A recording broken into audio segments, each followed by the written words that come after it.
All right, greetings everybody, and welcome to week number one. That is right, week number one of your 9489 class, which is going to be your cultural heritage class. As always, I'm your professor, Dr. Jace K. Austin, and what we are going to do today is going to be sort of I would say, well, let me just start out this way. So, and I'll put this in the announcement as well, but pretty much every week that we don't have a guest speaker in this class, I record a optional check-in video, and the optional check-in videos, they are possibly or possibly not related to the course content this any particular week, but these are things that I do because basically there are two types of students out there, and research has showed this. There are the students that just want to go ahead and take the class, get the A, and move on, and that student is focused on just completing the degree basically so that they can get the job and get to the next phase of life. And there is nothing wrong with that type of student if you are that type of student, but there are also students who want to have an experience, a connection with the professor. They want to actually learn from the professor. They want to get a feel for what might be ahead from the professor, and that sort of thing. And so if that is the type of person you are, then the check-in videos are more so for you than for those who just want to get the grade and move on. So it depends on what type of immersion you want into this experience, and quite frankly, either way is fine. If you're one of those who's going to watch the check-in videos, that's fine. That's why they're optional. And if you don't want to watch them, that is also okay. But this is a way to get a little bit more knowledge from me, a little more insight from me, and that sort of thing, which if you are paying an actual person to teach you, perhaps you might be interested in that. So I'll put this in the announcement, but if you only watch one check-in video this entire semester in this class, this may be the one to watch because this is the one where I basically give a course overview. I let you know what the expectations are going to be throughout the course, what we're going to be learning about throughout the course, and why the course is set up the way it is. This basically is a way for you to get more in tune into what the course actually is, so that it's not some mystery, some big thing to you and that sort of thing. It's basically a demystifying check-in video, I would say. And I also tell you a little bit about myself so that you're familiar with your professor, who you're going to be dealing with, and everything of that nature. And hopefully that will help build a bridge between me and you so that you, at the very least, feel that I'm approachable if you have questions about the course or anything like that. So because we're going to have a course overview, this is also going to be probably the longest check-in video. In fact, I'm going to guarantee that it will be the longest check-in video that I will do this semester. It will probably be over an hour long, and I don't keep these from semester to semester. Every semester I record new check-in videos for that particular iteration of the class, so that it doesn't feel like you're just opening up a package class and just taking something that everybody else is taking just the same for you. No, I want this to be our own community and our own unique experience. So yes, I do record these over and over every semester, and so I am recording a new one here in spring of 2026 on January 20th, 2026. But again, this check-in video is going to be pretty long. This one, unlike the others, is going to be over an hour, and so one thing that I do recommend you do is speed it up, because I am from the South. I speak very slowly, as you can already tell. So if you haven't already sped it up yet, because I did also put I'm going to put the directions on how to speed videos up in the announcement. But if you haven't done that yet, I'm going to show you how to speed up the video now. So give me one moment. Okay, so let me, Okay, so let me demonstrate to you really quickly, how you would speed up a check-in video. I do upload these, within YouTube, and that way YouTube has a thing where it basically auto captions, videos that you upload to it. So YouTube is very friendly for me as far as trying to make this course meet accessibility standards and everything. You want to make sure that the course videos are closed captioned and everything, and YouTube does that automatically. By the way, I hope this doesn't offend anyone. I'm just going to go ahead and I wanted to just find something that wasn't going to stress anyone out in any sort of way as far as like profanity or anything like that. I do curse in this class, I'm going to admit that. But as far as not being too abrasive right off the bat, I just wanted to find one video really quick, and this is what popped up. I'm not trying to convert anyone to any particular religion, but I'm just going to show you how to speed him up, because he is somebody who speaks with a certain cadence, and you can notice that he's sped up when he's sped up. So let me show you how that works. Not succeed. Listen to this powerful message from the book of Zechariah. So you hear his cadence now, and what you do if you need to speed the video up is you can click this icon here, the settings icon, and you can go to playback speed. You can usually speed my videos up to at least 1.5 and still catch everything I'm saying, because again, I do speak that slowly. So let's watch how that changes things. Important, because this is exactly what the devil wants to do in your life. Pay attention. Zechariah chapter 3, verse 1 through 9. You have this high priest named Joshua. Not to be confused with Joshua, the one who came after Moses. No, this is a high priest, and the people are already in the promised land. Their civilization and their nations are already being expanded. And this man Joshua, the high priest, is very important. Why? Because he's the center of the spiritual environment of the nation of Israel. But okay, so you should get the idea there. So yes, if you want to speed me up, which again I recommend, again this video is going to be over an hour, so if you speed me up, that will take it quite down significantly. Once I actually know how long the video is, then I will explain about how much longer it's going to take it down in the check-in video announcement. But again, the check-in videos are going to all be optional. But if you do just watch one, this will be the one you want to watch. And there are logical times to take breaks within this check-in video. So what I'm going to do as I'm going along is I'm going to tell you logical times in which to take breaks.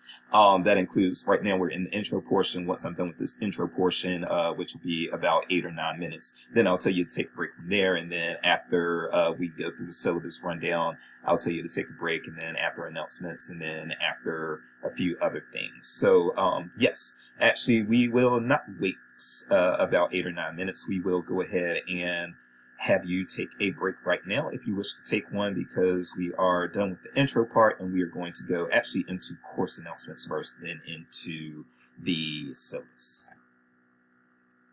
All right, so okay, so there was a little bit of a delay with my camera there, sorry about that, but yes, let's go ahead and make me small. And this is how the course looks. So welcome to the spring 2026 iteration of your cultural heritage class. And I will say, actually, I think I said it in the announcement. We're first going to go over the course announcements that I've already put in here. But yes, some of the things that I said earlier is that for those of you who don't know me, I am Dr. Jason. I will be teaching this class. So I upload these check-in videos by Tuesday night or Wednesday morning of each week, and that is excluding weeks that we do have sync sessions, and I'll talk about the sync sessions in a bit. You already are familiar with that if you've taken a class with me before. You can wait for Tuesday to look around, but I wanted you to kind of get a head start if you wanted to, but now we are fully in class because it is now Tuesday. But one thing that I want you all to know really quickly is that, yes, this is a course. This is the only course that I designed from scratch. Now, I have redone some of the courses that I teach. I've significantly overhauled intellectual freedom, which I also teach, and then I've made major but not overhaul level changes to the business class and the academic libraries class that I teach. I'll admit that the reference class that I teach stays pretty static from semester to semester with the instructor that I inherited it from, but there have not been needs to overhaul the reference class yet. But this is my baby. This is the one that I started from scratch, and so this is the one that I'm most proud of, especially since there is no other class like this, quite like this, at any other ALA accredited institution for an MLIS program. So yes, you will see other classes that are like this. You will see other classes that are like the other classes that I teach at other programs, if that makes sense. So for instance, if you're looking at UNC Chapel Hill or Maryland or Emporia State or whoever else has a program, a lot of times you will see at other master's in library science programs intellectual freedom classes. You'll see reference classes for sure, because ALA requires you to take a reference class. So you'll see that everywhere you go, but most of them have intellectual freedom. Almost everybody has an academic libraries class. And then the business librarianship class that is at least on the books for most programs. But this cultural heritage class is something that is unique. This is basically I got my PhD with a concentration in cultural heritage from the Cultural Heritage Informatics Leadership Program from the University of South Carolina. That's where I got my PhD. And yes, so this class incorporates a lot of what I learned within the PhD program at the University of South Carolina, but then I also put my own spin on a lot of things and make it unique and make it something that I thought was relevant to the master's degree level. So again, this is the content that you will get specifically from a check-in video video and from speeding one up. But this would not be something that I would boggle down the course shell with, if that makes sense, that type of background information. But I'm always excited to teach this class because it is my baby, and so I want you all to have that general understanding of how excited I am to be back and teaching it with you in the spring of 2026. Let's look at the other announcements that we have here. First of all, I did plug in just a quick link of some optional content here. Preserve the past, build for the future webinar series. This is actually something that very directly ties in with, especially if you're on the archival track with Dr. Buchanan. That type of work ties into what she does. And this class actually ties in also very neatly with some of the, I think it complements what Dr. Buchanan delivers within her coursework, because she does a lot of the process work, a lot of the theory, a lot of that. But then I think that my class kind of highlights why that type of archival work, that type of preservation work, and really what I would say GLAM work in general, GLAM being a term that you're going to see me use a lot in this class, and that stands for Galleries, Libraries, Archives, and Museum.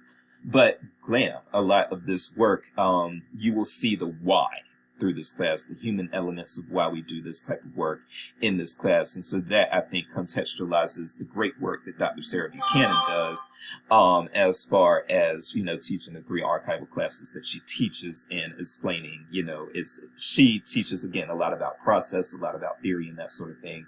But I think I make it come to life. And so I think that we complement each other very well. And Dr. Buchanan, by the way, is a brilliant instructor. So please be, and brilliant scholar. So please be thankful that you do have this opportunity to learn from her if you are on that archival track, which a lot of the students who take this class are.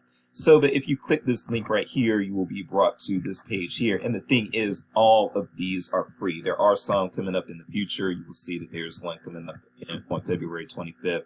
2026. So first of all, that's how you know that this isn't just a video that I recycle from semester to semester. No, I record these fresh every semester.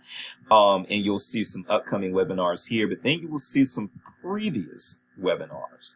And all of these are free. And this is actually really good information that a lot of organizations, actually, believe it or not, would try to charge you for. You will see as you go through your librarianship career, you'll see a lot of free webinars, but you'll also see a lot of webinars that they are trying to charge you for. Even if you are an ALA member, a lot of times ALA's webinars, you still have to pay for them and that sort of thing. So I say that to say, if you're really looking for really good, high quality information on why we do this and the things that result from the work that we do in cultural heritage, this is a great webinar series to check out. I'll probably mention it more than just once. And these are things that, again, this is knowledge that a lot of people will try to pay for, and you can get all of this for free. Okay. And I'm actually thinking about incorporating this into the course, but I have something similar to it that you will watch a bit later in week 3, I believe. So anyway, so that's that. And then one more announcement I want to go through, and then we will probably take a quick break if you want, and then we can go into the syllabus. But I want you all to know who our guest speakers are going to be this semester. The guest speakers also bring a additional dynamic to the class that I just can't bring. I've done this work for a while, but my experience and that sort of thing is still limited to what it is. And my education is limited to what it is. So getting the guest speakers in here, that shines an even brighter light on why we do this type of work, why it's important, and how it actually affects people out in the real world, because that is something that's important to me, is affecting people in the real world. So the 3 dates that by the way, all of these sync sessions are mandatory, but they're just 3. I don't bog you down in a bunch of sync sessions because I know it's an online, really it's an online program. A lot of people don't want the sync sessions. So, or at least they don't want an overabundance of them. Now, I do think that we do need them, and I'll explain why in a second. But in order to come up with a happy medium, if it were up to me, we'd have 5 sync sessions per semester, but we only do 3. And that way the people that do like them get the opportunity to have them, but then also the people that don't want to have actual sync sessions, people who just want their education to be asynchronous. When you tell them, hey, you only have 3 sync sessions, then they're like, well, that's not so bad. All right, so let's go down here. February 3rd will be the the first guest speaker we'll have, and that's Associate Professor Dr. Josh Shepard at the University of Colorado Boulder. And he's been doing this presentation for my class for a while now. The Sound Archival Project from the Library of Congress. There's some really neat work that they do, and once you actually hear his presentation, you'll really get a good understanding for why that type of work is being done, and probably get a really good appreciation for that type of work. Stuart Hines, here in the Kansas City area, specifically at UMKC, he is the founder of GLAMA, which is the Gay Lesbian Archives of Mid-America. And he does, and I think we actually do have at least one student here this semester who works at UMKC, so you probably already know Stuart. I also have an office at UMKC. You just don't see me there much right now, but that's going to change very soon. But yes, so Stuart, he is a special collections curator at UMKC. He founded GLAMA, and he is going to talk about GLAMA, what they do and the impact that they have, and also how the current political setting is sort of impacting GLAMA in the work that they do and the work that a lot of archivists do, not just GLAMA specifically. And then finally, and this is something that is actually a bit unorthodox or unusual, but Cassie Clark, who is actually, she does not have a college degree. She's just somebody who, I shouldn't say just, but she's somebody who has long done cultural heritage work in my home state of North Carolina, and it has blossomed into her own brand, which is Where the Dogwood Blooms. She's actually become somebody who has become very active in preservation and political work throughout the state of North Carolina. But she talks a lot and covers a lot about the just preserving culture in Carolina. And actually, one thing that I do appreciate about her is that she's not coming at it from an academic background. Like I said, she didn't attend college, and there's nothing wrong with that. But there's also a way that she approaches her work because she didn't attend college. There's a way that she approaches her political advocacy because she didn't attend college. And I think it makes her pretty neat. And then also, we tend to gravitate towards liberals and leftists in academia, and I'll even admit I am I would say I'm center left, the Clinton Democrat myself. I'm actually pretty moderate, but I would say moderate left, middle left. Having said that, Cassie is a conservative, and a lot of people, I think that it is also important to get that conservative viewpoint from, well, I think that one thing that Cassie does, let me put it this way, I think that even with her being conservative, a lot of this preservation work is stuff that is important to people who have conservative leanings as well. They do want to know about the history of their countries. Sometimes they may not want to confront certain histories, and we'll talk about that later in the semester. But I will say that, conservatives, for better or worse, they a lot of times still do believe in historic preservation. And so I think that as we do things with, we can't just focus on the liberal causes and that sort of thing, the left-wing causes within higher education, specifically within preservation work and cultural heritage, because this is something that's for all of us. And so I'm glad to be a liberal, but to invite this conservative woman who is not college educated to come in and do her presentation. And it really resonates. And I will say that I don't think that there's anybody doing something to the equivalent of what she does for North Carolina. I don't think there's anybody who really does that in Missouri. There are people like Brent Sweeney who do great preservation work here in Missouri, great cultural heritage work, but I don't think anyone does exactly what Cassie does, okay? So that could be you, and so hopefully she is somebody who kind of sparks a fire under you and that sort of thing. All right, so that's it for the announcements. This is another logical place to pause, and then we will go into the syllabus. All right, the older I get, the harder it is to stay comfortable. I don't know if any of you are reaching that point in life yet, but it is something. Oh, Lord, hold on. Okay, I'm going to get in the syllabus, and then hold on, let me actually increase some lighting here.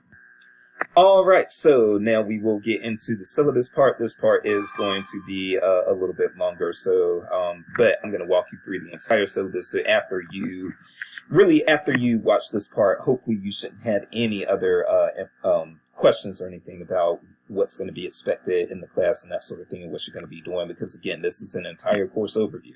So yes, it takes a long time. Again, hopefully you sped it up and hopefully you're taking breaks. But what I will say is, if you do choose to watch this check-in video, you should have really no questions about what's going to be going on this semester. It is all being laid out for you and contextualized here.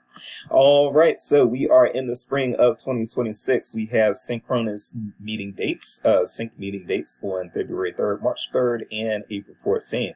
So again, Josh Shepard will be who we will be entertaining March 3rd. By the way, all of these are going to be Tuesdays. I keep that consistent. Tuesdays from 7:30 to 8 p.m. I mean, 7 to 8:30 p.m. Sorry, an hour and a half on Tuesday nights. And so this will be 2 weeks from today that we will have Josh here. The syllabus, by the way, can be, it is subject to updates and changes with notice. So I will let you all know if there's been an adjustment, an assignment that is required, that it has been added or taken down, or anything like that. If there is a change in the syllabus, again, you will know. I will send a course announcement. So, cultural heritage has many definitions, but deals largely with the overarching legacy formed among a culture of people through such things as oral tradition, folklore, artifacts, monuments, architecture, and literature. And the seminar in cultural heritage, which this is no longer a seminar, so I need to fix that. But this cultural heritage course will introduce students to cultural heritage concepts and explore pressing contemporary topics on cultural heritage, such as the value of heritage tourism, why cultural heritage is historically a target for military attacks, and who merits commemoration in the public square. Okay, so those are some of the topics that we will be addressing. And what I will also say is, these first 2 weeks are going to be rough because these are the foundational weeks, but we'll get into that a little bit later here in a second. Actually, let me just scroll down, tell you who I am really quickly, but I will come back and also explain a little bit more about me. But I am Dr. Jace Alston. You can reach me either by Canvas message. That is what the university prefers, is by Canvas message, but also you can reach me by email, austinj@missouri.edu. I do have an office phone that is not a great way to reach me, but if you try to reach me there, 235-1875. Again, I do not recommend that as the way to go about trying to reach out to me. Office location, 122 Miller Nichols Library. So I am actually located, my office, in Kansas City, not in Columbia. And we can do Zoom hours by appointment if you would like. If you need to, just reach out to me and we will set up a Zoom meeting if we should need to. That is not a problem. All right, so let's keep scrolling down here. So there are many things that can fall under the umbrella of cultural heritage. Most people think specifically about museums and archives when they think about cultural heritage. And while these are important and crucial cultural heritage institutions, there is a much, much broader picture for what cultural heritage is. And so it includes a lot of things that people don't readily associate with the term, things like cemeteries, which we'll talk about, things like businesses, which we will talk about. And so there are a lot of things that we will go over, and hopefully by the time you are done with this course, you will have a much broader perspective on cultural heritage, what it is, what it means, why it's important, and all of these things. So, student learning outcomes and course objectives. We do have student learning outcomes, as you all should know by now. In these student learning outcomes, we actually have 4 of them. And when you do your e-portfolio in your last spring or fall in this program, you are going to submit some of your previous assignments.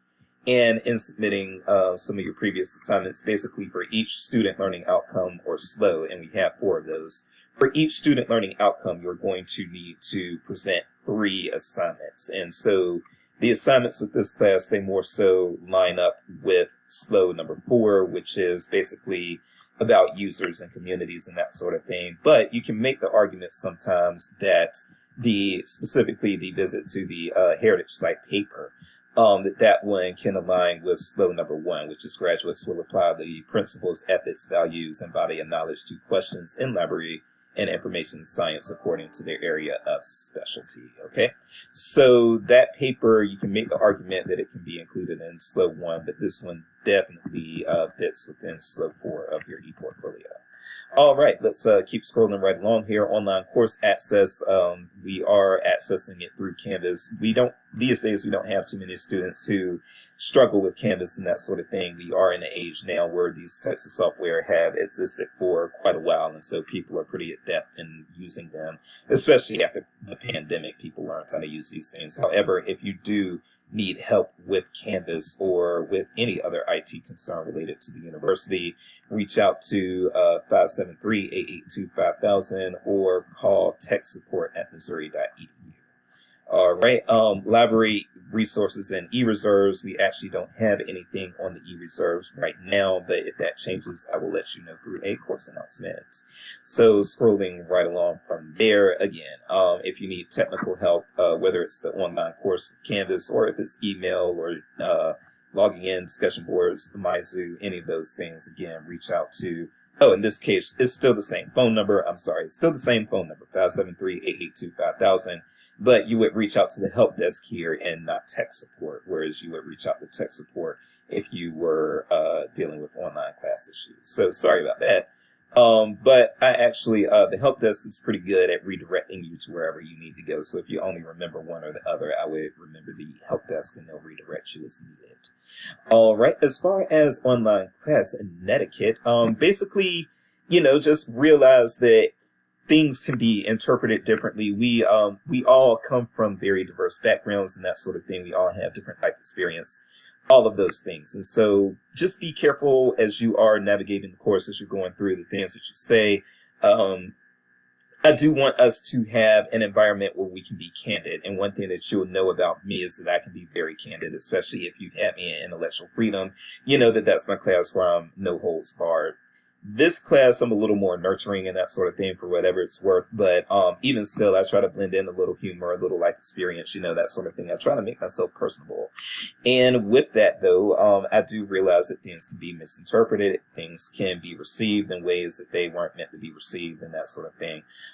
So just when you're talking about class etiquette, just remember, first of all, that you are encouraged to critique and interrogate ideas, but be careful not to attack individuals and that sort of thing. And I will go down and look at I'll talk about the non-discrimination statement in a bit. But one thing that I would just like to say here without getting into all of that is that I'm actually old school in my approach, and that I'm somebody who does believe that intent matters, at least in some ways. And the reason why I'm saying that is this is going to be a class where there are potentials for things to be received in certain ways, interpreted in certain ways that they weren't intended. And I know that in our current culture, and I understand it, but in our current culture, I think that a lot of people are stuck on this idea of, it's not about the intent, it's about the harm that was caused and everything. And I'm somebody that hopes that in this class in particular, well, actually in two of my classes, in this and in an intellectual freedom class, I hope that in these two classes, instead of, just dwelling on impact and how it's received and that sort of thing, we can also discuss intent, because I think that when we can have an honest conversation of, yes, I was wrong, but also my intent was not to harm. My intent was to express this or whatever. And I didn't have malicious intent. First of all, I do think that the courts, for what it's worth, the courts look at that. And I think that that's something that, if the courts look at it, I don't feel that it should be seen as totally irrelevant. So for instance, just as a crude example, there's a difference between voluntary and involuntary manslaughter in a lot of states, I believe Missouri included. Definitely my home state of North Carolina. And so, that is, that translates to whether or not you intended to do something. Of course, we're not dealing with manslaughter issues in here, hopefully, but what I want to say is if somebody didn't intend to harm you, if there was harm that was received and harm done, I hope that you and your classmate, that there can be, and I'm willing to help with this, but that we can have a call in instead of a call out and come to a place where we try to reach common ground. But even if we don't reach common ground, we at least understand where each other are coming from, respect the differences and that sort of thing, and we try to grow from there. I do want this class to be about growth. Okay, so that's that. Let's go ahead and keep scrolling. Zoom. We will have our sync sessions via Zoom again, the check-in videos are going to be just uploaded to YouTube so that they auto caption and everything for those of you who would need some captioning assistance. And there is no shame, by the way, if you have a disability or if you just prefer captioning and that sort of thing. But yes, our Zoom sessions, you will need to know how to follow a Zoom link and have the Zoom app available to you and that sort of thing. Okay, so and also, yes, I would prefer that you have a headset. There is a potential. I try to keep myself clean. I really do. In this class, again, not so much my intellectual freedom class, but in this class, I try to not have too many dirty words, but they're going to come out. But I will also tell you, I don't put boundaries on my guest speakers. So you may hear curse words and that sort of thing, or you may hear very blunt things, especially from Cassie Clark. That's just how she rolls, and that's okay. But having said that, yes, if you are worried about, if you're going to have children around and that sort of thing, and you don't want them to hear certain things, then wear a headset. Now, by all means, you're actually welcome to, and I've had this question asked, people have asked, can a friend of mine attend can a coworker or friend of mine attend my sync session with me? I'm going to leave that up to you. I will say that, if they're in the room with you, please don't distribute the link. That's one thing that I will say. Please don't distribute the link and have it all over the place, because these people are really only agreed to speak to the class. But if somebody's in the room with you as an onlooker, that sort of thing, a coworker, a spouse, or that sort of thing, and they're a little interested in what's going on as well, unless your classmates object, I don't see any problem with them also kind of listening in. But definitely, if you don't want other people listening in, have that headset and that sort of thing. And a lot of times microphones are built into the computers now, which mine is as well. But I remember, and quite frankly, when I was working on my master's degree, which was a long time ago, in fact, I started my master's degree in library science almost 20 years ago. It will be fall 2006 when I started, so that will be this fall. Oh, man. So, yes, for sure, if you want to be able to speak and that sort of thing, either have a headset with a microphone or have a microphone built into your unit. All right, we do not have a required textbook and all of the materials that you will need to read or access. A lot of documentaries and stuff we have in this class as well.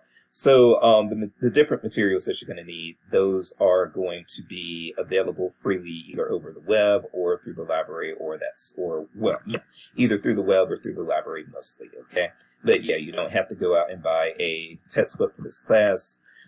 This class is not very difficult, and here is our grading scale. So anything 91 to 100 will get you that A. You will get a B with an 81 through a 90, a C with a 71 through an 80, or a 70 or below will be an F. We do not award D's in grad school. Also, I, as the instructor, do reserve the right to award pluses or minuses, and I do so with that based on what I feel is your level of effort. So if you were to earn an A, but you just kind of mailed it in, you did just what it took to get an A, you might actually see an A minus. Whereas also, if I could tell you busted your behind, but even in busting your behind, you still only ended up with a B, I still might give you a B plus, because I was like, you challenged yourself.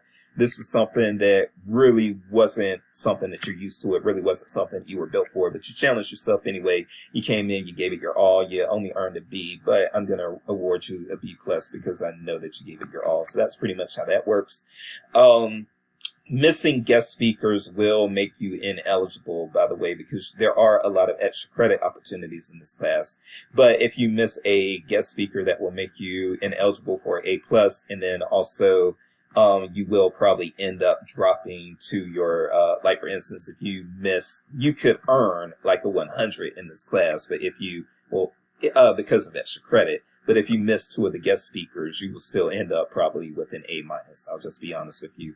I do have the guest speakers in, they do it for free, and they do it because they want to help you. So I do think that the least you can do with people who are volunteering their night to help you and to help you broaden your perspective in this field, I think the least you can do is be in attendance and be part of their audience when they are sacrificing their evening for you. So that's how that works. Late work policy. I am actually not a stickler for this, but I did need some cover your behind type of language in the syllabus. And so that's what you're seeing right here is my behind language in the syllabus so that I can hold people accountable. That late work policy that is official in the syllabus is that late work will automatically be lowered by 25%. Assignments more than 3 days late will not be accepted unless prior arrangements were made. And then these, if you have circumstances that affect your ability to complete assignments, such as being hospitalized, being in jail, those sorts of things, please contact me at least 3 days in advance of the due date. Now, there are going to be things that are, if you are, well, actually, this is a good time to give my spiel here. So that is my official policy, but please know that I am human. I have had things happen to me, and I understand that things are going to happen to you all. I say that to say, talk to me. Yes, I have this late work policy, but talk to me. There are going to be, because I don't want this to be a class where you feel like you have to conduct yourself super seriously and that sort of thing. I want to be laid back. I don't want this. There's enough stress out there. And I know a lot of you are going through things, whatever the case may be. People have life going on. They have family members dying. They have, situations with their children getting in trouble. They could get in trouble. People end up having to move in emergencies and things of that nature. Life happens. So talk to me. Okay. And I am willing to be flexible if you talk to me and I know that there's something going on, then I'm just like, okay, yeah, you need to handle that first and then get back to me. So, so just putting some things out there. Yes. Now the university entitles you to bereavement time if you have a close relative die, like an immediate family member, a spouse, a child, a parent, a grandparent, or a sibling. But I take it a step further. Yes, if you have a friend that dies, talk to me. If you have a aunt or uncle or a cousin that dies, talk to me. If you have a pet that dies, talk to me. I will be willing to give you a few days if you let me know what's going on generally. Life circumstances. If you end up having a breakup, I understand how hurtful that is. I understand how that interrupts life. If you have an assignment that's due on Sunday and your boyfriend or girlfriend breaks up with you on, Thursday or Friday, let me know. Dr. Jace, I can't do it. Again, if you have a pet die, I have a 16-year-old dog. I don't know how much longer he's going to be with me. I don't think I'm going to be doing any work on that day when he finally leaves. Okay. So if you have a situation like that, talk to me. Of course, if you get hospitalized, if you end up having to move into another home very short notice or that sort of thing, let me know these situations. I'm willing to work with you generally. And they don't even have to be negative situations all the time. So for instance, if you are getting married on Saturday and the discussion board prompt is due on Sunday or the assignment is due on Sunday and you get married on Saturday. And so you're married, your wedding weekend, something is due. Let me know. I would prefer that you do it ahead of time, but again, I also know how stressful it is leading up to the wedding and that sort of thing. So if you're just like, Dr. Jace, please just give me a week because my wedding is coming up and blah, blah, blah. Okay, we're going to do that. I will give you a week. I'm not going to expect you to turn in an assignment on Sunday right after you got married on Saturday. Okay, that would just be cruel. I'm not cruel. Okay. So again, just talk to me. One thing that I want to be understood here is that I am somebody that you can talk to. Okay. All right. So let's go down a little bit further and see how much these different things are worth points wise. You will have the syllabus quiz is going to be due on January the 25th, which is Sunday night. Actually, pretty much all of the assignments, with the exception of the final, are going to be due on Sunday night. So I try to keep that consistent. So your syllabus quiz, and you're going to be ready to take that as soon as you finish watching this video. But that's going to be worth 1 point. That's going to be due on the 25th. You are going to have a midterm quiz that's actually coming up a little bit later in the semester in early April. That's going to be worth 4 points. That's going to be an open book quiz, by the way, and I will remind you of that closer to the time coming. We do have sync sessions, 4-point sync session with Josh Shepard on February 3rd, the March 3rd sync session, and the April 14th sync session. Those will both be worth 3 points. This will be with Stuart Hines with Glamma, and this will be Cassie Clark with Where the Dogwood Blooms. You have a mini interview assignment with the Heritage Worker. We will talk about that in a few minutes. We will actually talk about all the assignments in depth in a few minutes. So just hang tight there. Visit to a cultural heritage site right up in Reflection. That's going to be your first written assignment. that's going to be due on February 15th, you are going to have your introductory foundational knowledge and readings on cultural heritage in the first 2 weeks. So you should be ready to at least give me something then incorporate some cultural heritage concepts come February 15th, okay? But this will be your first reading assignment. Your first writing assignment there outside of discussion boards and that sort of thing. The mini interview will be kind of a smaller assignment that's actually more of a loaded discussion board prompt. Your 4 heritage paper, that's something that will be due on April the 12th. That'll be worth 15 points, and you'll know a lot more about cultural heritage by that point due to the readings and modules. So I'll be looking for some growth between this and this. And then finally, your final paper, we will come back to this because I will also allow you all to do a heritage project in lieu of a final paper. So I would love to come back to that and tell you what I mean by that, and I will a bit later in this video. Discussion board participation, that is going to be you basically have 15 discussion board prompts. With each discussion board prompt, you will get 1 point for your own post and then 1 point for replying to a classmate. So that's going to be a total of 30 points, and that is throughout the semester for a total of 100 possible points. You will submit everything through Canvas, and by now a lot of students pretty much know how to do that. But if you don't know how to do that, just reach out to me and ask, and I will show you how. But assignments generally will not be accepted by email. There are going to be a few exceptions to that. But anyway, all right. Grading criteria, I am not a stickler for this either, but this is, again, something that I needed to put in the syllabus. And again, it's just my way of, again, covering my own behind, making sure that I am accountable and that sort of thing. So your discussion question post will be assessed using basically... This is the basics of it. New or meaningful ideas, 50%, coherence, 20%, relevance, 30%. But what I'll say pretty much is that if you put some thought in the discussion board posts and replies and that sort of thing that you do, you're going to get the credit, okay? There's not really much of a trick to this. If you've had me before, you know what I mean by that. But if you haven't had me before, yeah, for the most part, if you give thought to what you were posting, you're going to get the full credit, okay? And then also, I do want to let you all know that, again, this is just so that I can hold my students accountable, but I'm not a stickler for this either. So I know that it's pretty much asking you for your original posting no later than Thursday night and then getting your reply out no later than Sunday. But really, I do not check these before the Monday after the Sunday that they're due, okay? I just don't do that. So...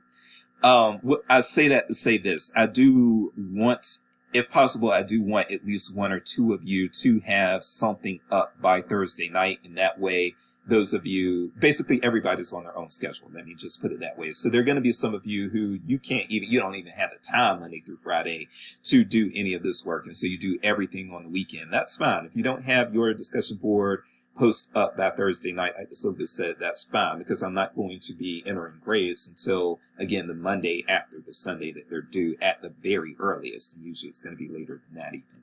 But having said that, if everybody waits until the weekend, or everybody except one person waits until the weekend, and that does kind of screw over that one person, because that one person who does it on Tuesday, they are not going to have anybody to respond to. Because if they do it on Tuesday, but everybody else waits till Saturday, then they've got to come back on the weekend before they finally have somebody to reply to. So I hope that makes sense. And so that's why I am hoping that at least 2 of you will have something up by Thursday night.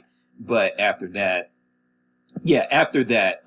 if after that, as long as at least 2 of you have something up by Thursday night, then on Friday, those 2 can, or Thursday night, even those 2 can reply to each other. But then everybody else, they have somebody that they can reply to in an ample amount of time. So I hope that made sense and I didn't ramble that too much. But all of that to say, yeah, don't worry. Don't be like, hey, Dr. Chase, I'm not going to be able to get something up by Thursday night. That is okay. There are going to be quite a few of you who don't do the work until Sunday. That's how it always is, and I'm fine with that. That's why you take an online class, so that you can do the work that fits into your schedule. All right. With the technology enhancements of the course, let me also read this. The expectations of the course, let me read this. First of all, this is a tech enhanced course. We do have 3 virtual meetings, and I do want you to access the course site multiple times a week, interact with your classmates, submit assignments, take quizzes, and that sort of thing in proper time. Reading course announcements is mandatory. I am stating that now. That is my way that I get in touch with you. I did have an incident a few years ago where a student was not reading course announcements and then tried to blame me for some things that they didn't do. And so I say to that, no, reading the course announcements is mandatory. So and it's in the syllabus, and by taking this class, you agree to abide by the syllabus. So if you don't do your course announcements, then that's going to basically just cause you some issues. If you don't read the course announcements, you are going to miss information that is important. Now, there are going to be course announcements that have optional content in them, like the check-in videos. So it is optional to access that content. But again, watching the check-in video, it is optional to access that content. I'm sorry, I'm losing it all of a sudden. It is optional to access that content, but reading the actual course announcement text, that is mandatory. Sorry about that. All right, let me actually give my dog some medicine real quick. That's what kind of got me off track. And once I do that, then I'll be back. All right, sorry. Hopefully I am back on track. What you all can, what instructors and your peers should be able to expect from you. By enrolling in this course, you're going to access it several times a week. I do say 2 to 3 times Monday through Friday, but really, again, that's to cover my behind. But again, assignments are due on Sunday. You can do discussions on Sunday, Saturday, all of that. We are asynchronous, and we are going to work with you all who work 8 to 12 hours Monday through Friday and do not feel like doing this type of work until Saturday or Sunday. We get it, okay?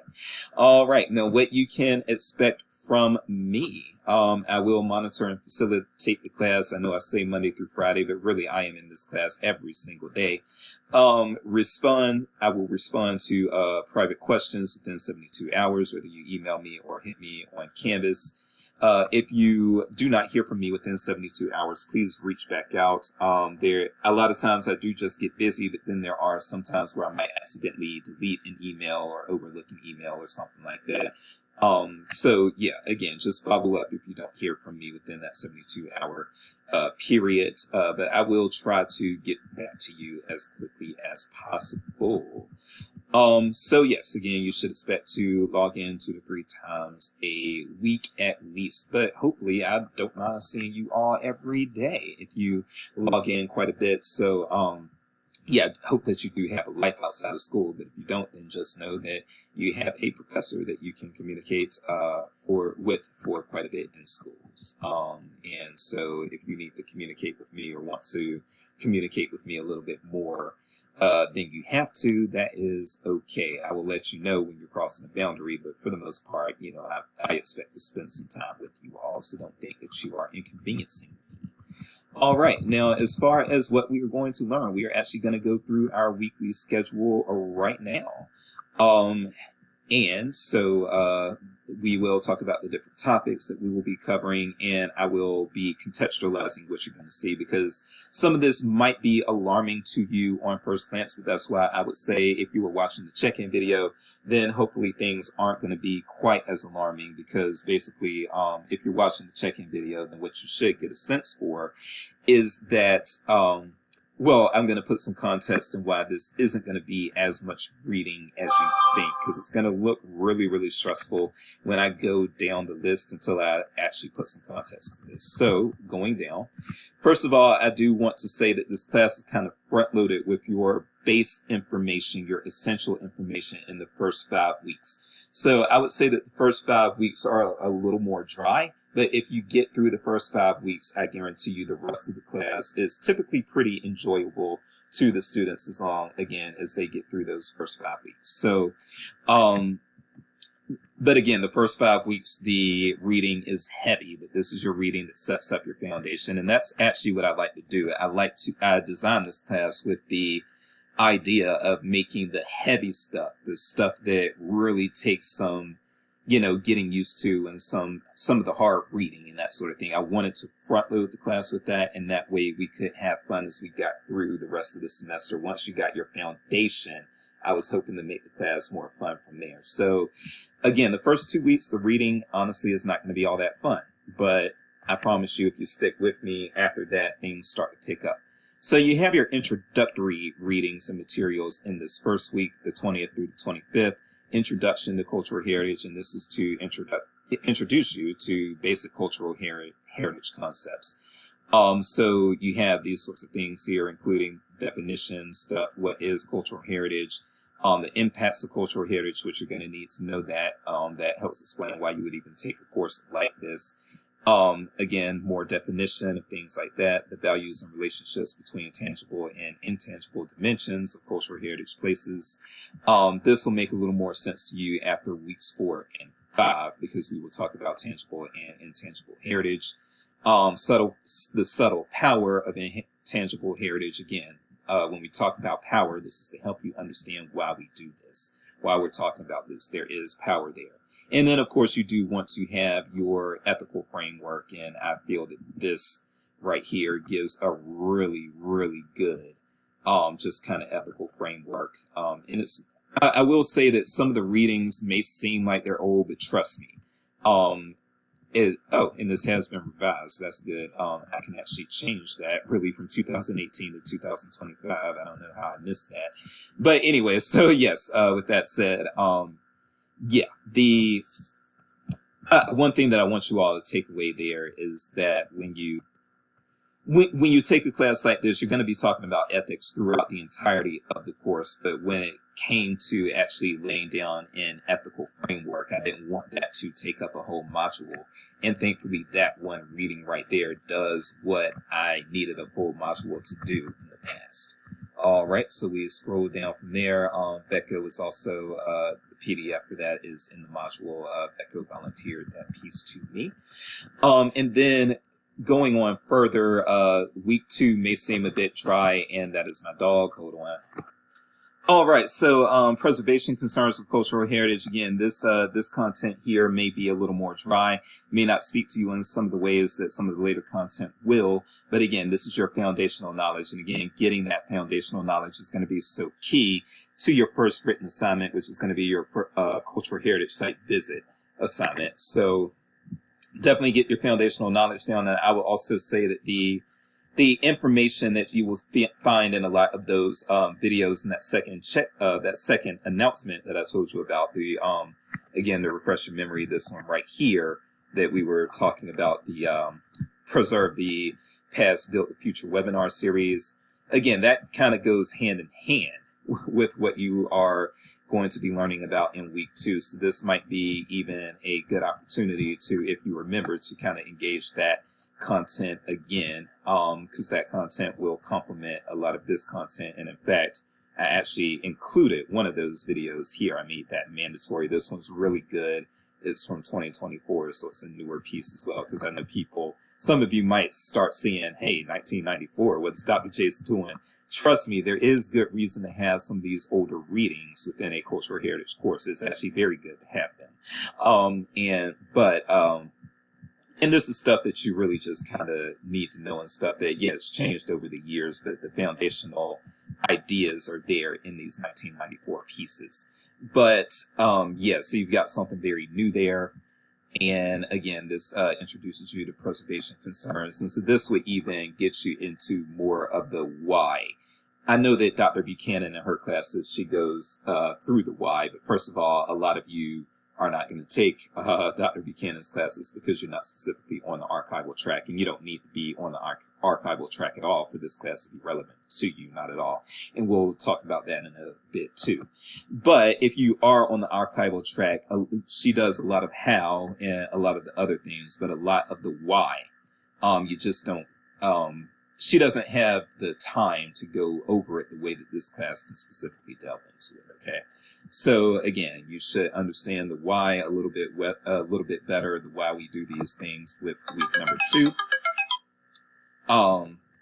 scrolling down further, we get into week 3. Now, this will seem a little bit out of order. So we basically divide cultural heritage into 3 types: tangible cultural heritage, intangible cultural heritage, and then landscape. And also people include a lot of times natural landscape monument within this third type of heritage. So landscape, natural heritage, and really, ideally, I would actually have the tangible first. It would make a lot of sense, to be honest with you, to go tangible, intangible, and then natural, because of just the logical progression of things. But you're going to have such heavy reading and such heavy content in weeks 1 and 2 that I actually give you the easiest to digest in week 3, to kind of give you that breaks, the readings in the week 3 and the content in week 3. These are not going to be as heavy as what you kind of came to in weeks 1 and 2, and then things will get a little heavier in weeks 4 and 5. And then after week 5, again, that's when I think things start to get a little more fun and a little more interesting, because we got foundational things out of the way. But yes, so week 3, we talk about the landscape and natural heritage, and that includes, I love this video, the St. Helena Island, A Better Place, down in South Carolina. There's a lot of rich cultural heritage there, and it's landscape heritage. And really, when you watch this video, it really helps you just kind of get a feel for that. It's called community supported agriculture. So yeah, even with that, you'll see how, the people interact with the land and how there are cultural aspects attached to the land itself there. Oh, I didn't mean to do that. So yeah, you've got that. And then as you scroll down, also, this is an optional resource, but I know that we are in the Midwest and not the South. So I know I've got students from everywhere, but as far as if you're looking for something that's a little more Midwest oriented, this is actually a really good special coming out of Indiana, as far as preserving Indiana's architectural heritage. And there are those who would argue that architecture and things like that are actually tangible heritage, but that is something that people will go back and forth on. Some people will count that as tangible heritage, and some people will count that as landscape heritage. Just for the sake of keeping things a little simpler here, I'm including it in landscape. But I'm not going to whack my finger at you for whichever you decide to do. Making Mexico more Latin national identity, that is your 4th and final reading in that one. Going on further, after we do that, we, in week 4, go to tangible cultural heritage. So the tangible is the stuff that you can touch, the stuff that you can feel. And so your senses engage that type of cultural heritage a bit differently from how your senses would engage intangible cultural heritage, if that makes sense. When you can touch something and actually feel it and that sort of thing, or taste it, or whatever the case may be, that can give you different experiences. So we have things about houses. Again, I was talking about architecture as landscape heritage, but I would say that this particular house, the house that Archives built, is not so much talking about architecture. It's talking about this specific tangible heritage house. Okay. So you've got that fashion that is tangible heritage. You can feel fashion. You can wear fashion. There are artifacts and things like that. So we talk about engagement with artifacts and that sort of thing. So that goes into your tangible cultural heritage. And then optional, but very good to know is, so with this here, I will say that it is good to know about cultural heritage and taking cultural heritage as property of war. That happens to a lot of tangible heritage. And this talks about some just basic international law related to that. And that's from the Chinese Journal of International Law, but gives you a good idea of, some things that we probably shouldn't be doing with tangible cultural heritage after war and that sort of thing, but things that do commonly happen. All right, scrolling down to week 5, that is when we will get into intangible cultural heritage. Your intangible cultural heritage is the stuff that you can't really interact with the same way, because you're not going to be so much looking at it and holding it as you look at it and engaging it with things like feel and taste and that sort of thing. The intangible cultural heritage, a lot of times it's something that you would experience. You would experience music. Music is a form of intangible cultural heritage. A festival is a form of intangible cultural heritage. Folklore and oral histories. Those are intangible cultural heritage. And so those are the types of things that, you have to interact with them a different kind of way. You have to experience them a different type of way from your tangible cultural heritage. And so that's why we make the divisions that we make within cultural heritage classes and cultural heritage theory and that sort of thing. But I do think that some of this will still be pretty interesting, oral history and how there's an oral history tradition instead of a written history tradition in Africa, and how that's deliberate. A lot of people think that Africans, for instance, are primitive because they don't really have the same written history traditions that we tend to have in Western cultures, quite frankly, in European heavily influenced cultures like we have in the United States.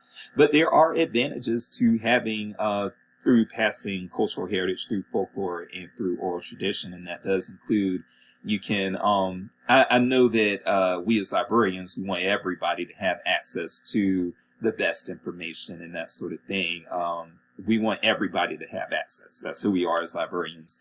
But you can make the argument that for cultural identity and cultural things, cultural wisdom, you can make the argument that some cultures should be able to safeguard and own and keep what's theirs in order to protect their cultures, that they should be able to, safeguard in a way that when you have the written tradition, people can translate that and then it can get altered and that sort of thing. It can get blended. You have cultural fusions of different things all the time. And that is one way that culture works. That's one way that culture extends itself through generations.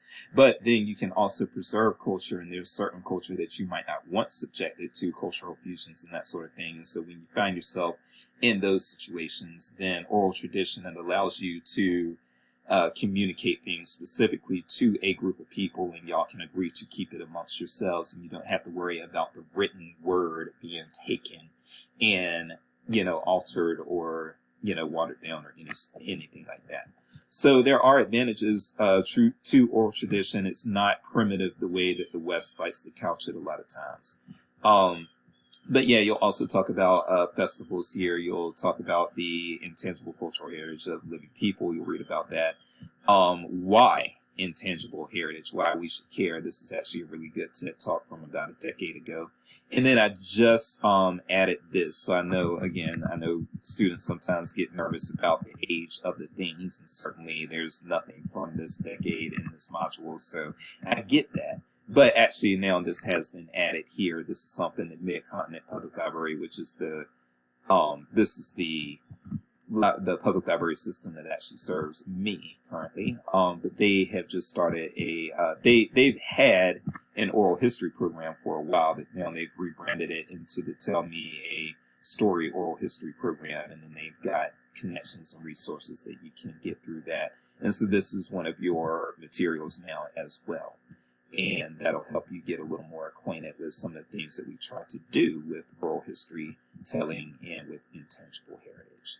All right. Now, you heard me mention that music was a form of intangible cultural heritage, and that's what I counted it in my first semester. And then all the students were just like, hey, music should have its own module. And I agree, it should. And so this is where I think the fun begins, is when we get off the first 5 weeks of foundational knowledge, and now we're going into different subjects within cultural heritage. Each week we'll have a different subject that we focus on. And the first thing that we're going to focus on is going to be the music. And I'm even going to, so you do have readings. You've got some readings. But in addition to the readings, and I think that some of these are pretty neat, especially why UNESCO was right to add reggae to its cultural heritage list. I think that that's a pretty neat article there, and it's not a very long article. So one thing that I want you all to also keep in mind as you're taking this class, people get into this thing where they're like, oh man, these articles aren't scholarly. Well, no, a lot of the articles in this class actually are not going to be scholarly articles. They're going to be things from trade publications, from magazines and from newspapers, and they're going to be also a lot of documentaries and things like that that did not go through a formalized peer review.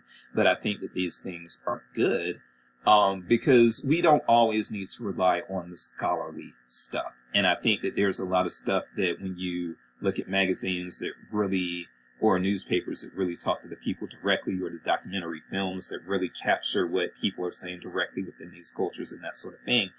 I think that can actually, excuse me, I think that's embarrassing. I think that can go a long, long way in just helping people gain an appreciation for cultural heritage, what it stands for, and, just quite frankly, how it affects the everyday people. Sometimes you have to get out of the scholarly writings to see how things affect everyday people.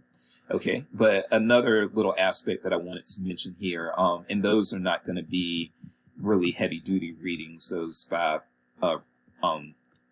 required readings. Now, you do also have optional content here. Traditional music as intangible cultural heritage, that's optional, but something that it's a dissertation, and I didn't want that dissertation to be something that you had to read, because I think it got pretty on the long side. If I remember, it's been a couple of years since I've read it. But yeah, these optional things are still going to be pretty helpful for you if you are trying to really learn about cultural heritage and go into some type of cultural heritage work outside of being a traditional librarian and that sort of thing. But one thing that I want to bring to your attention also while we're here is the discussion board prompt for that week. So the music and cultural heritage discussion board prompt, this will be different from your other discussion board prompts because each of you is basically going to, and I'll talk about this a little closer to that week. In fact, I'll talk about it that week in the check-in video. But what you're going to do is you're going to each be assigned, you are each assigned your own documentary, music documentary, basically, and it's a cultural heritage music documentary. So it's not going to focus on a particular artist. It's going to focus more on more cultural heritage aspects of the evolution of that type of music, or the place that music is from, or just the locale that is featured in the documentary, to where music was a big, heavy part of the place making within that area. Okay, so all of that to say that you all, again, have all been assigned something, but I will give you opportunities to switch and that sort of thing. This check-in video is long enough, so we'll talk about that a little bit more in the check-in video for that week. But just know that documentaries are coming, and you're going to basically write a review for that documentary that you watch. All right, week number 7, Indigenous peoples' concerns with cultural heritage. And this is, when I say Indigenous people here, I'm not specifically talking about Native Americans or the people who are the indigenous population within the United States of America or within the Americas. What I'm talking about here when I say indigenous people are basically the people who inhabited an area before European colonization. So that can include Black Sub-Saharan Africans, that can include the indigenous people within the Pacific Islands. The Europeans also colonized in Asia. They colonized India. Vietnam was once French Indochina, that sort of thing. So the indigenous people, basically before the Europeans or these other forces got there. Okay.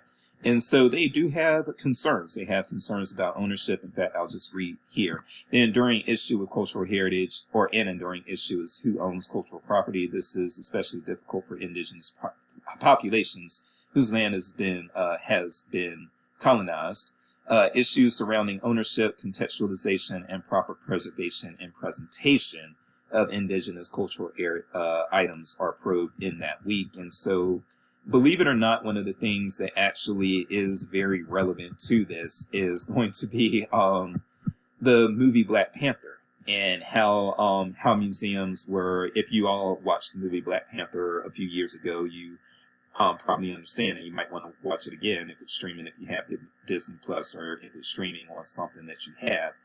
You may want to watch it again. It's relevant to this course, specifically the politics related to museums and preservation of things that are technically not owned by the culture that is now making them presentable and that sort of thing. So there are ethical issues that come in there.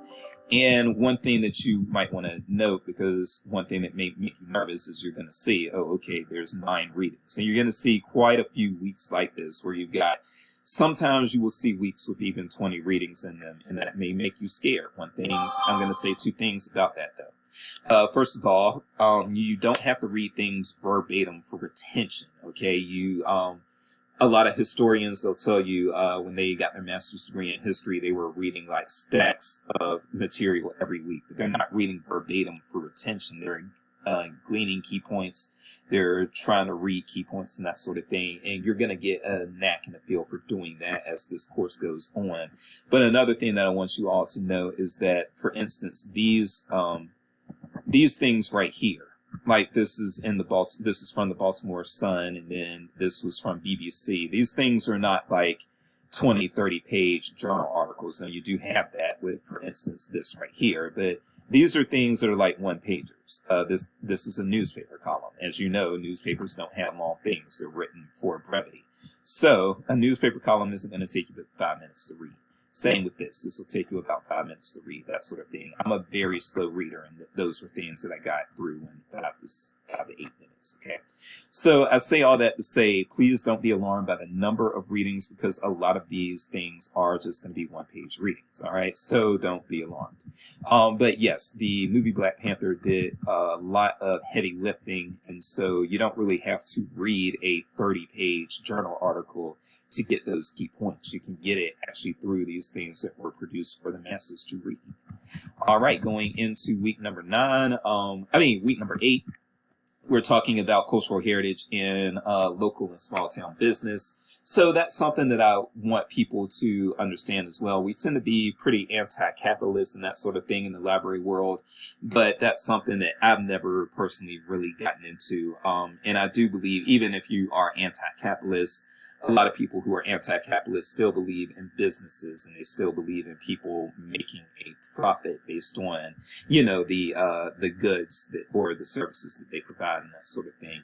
But what I'll say to that is there are a lot of places, a lot of small towns especially, they tie identity to businesses that started there. Me being from North Carolina, I'll give a few examples from North Carolina. Pepsi Cola started in New Bern, North Carolina. And New Bern is a small town, but when you go to New Bern, they make a very big deal out of being the birthplace of Pepsi Cola. The same thing with Winston-Salem. A lot of things were birthed in Winston-Salem, actually, but one of the things that was birthed in Winston-Salem that a lot of people are familiar with nationwide is Krispy Kreme donuts. And yes, you will see a pride in Winston-Salem for Krispy Kreme donuts. But then also the way local businesses, and that's something that we talk about with this NITSNATS case study, and I'll talk about that a little bit more as we get closer to that class.